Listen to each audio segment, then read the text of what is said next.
જય દ્વારકાધીશ મિત્રો આ છે સરકારી કેનલની બાજુમાં અત્યારે સરકારે આજ લગીને છોડેલી જગ્યા હતી, તમે જોઈ શકો છો. અત્યારે બિલકુલ જગ્યા છોડેલી નથી. આ સરકારી જે ભાજપના મળદિયાઓ છે, ભાજપના આંખલાઓ છે ને, એ આ બધી ગૌચરની જગ્યાઓ ખાઈ ગયા છે. તમે જોઈ શકો છો, એક પણ જગ્યાએ કેનલ ઉપર ક્યાંય પણ નથી 25-30 કિલોમીટરના એરિયામાં કે કેનલની બાજુમાં જગ્યા છોડી હોય. પહેલાં સરકારે આ જગ્યા 150થી 160 મીટર સુધી છોડેલી હતી. અત્યારે બિલકુલ એ જગ્યા જોવા મળતી નથી.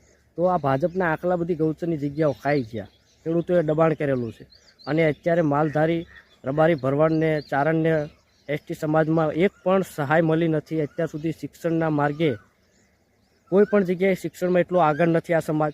અને પશુપાલન સાથે જીવતો માણસ, જે જંગલ વિસ્તારોમાં ગાયોના વાડા જે પહેલાં ફાળવેલા હતા એ સમયમાં, એ અત્યારે છીનવી લેવામાં આવે છે. જંગલમાં વિસ્તારમાં માલધારીઓને રહેવા નથી દેતા. અને સરકાર અત્યારે અમારો એક પણ હક જે છે એ અમને આપ્યો નથી.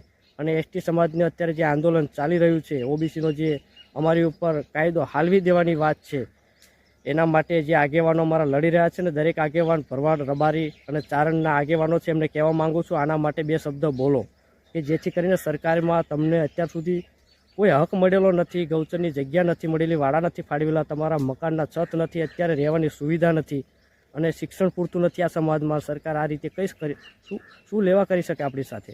આપણને ન્યાય મળવો જોઈએ.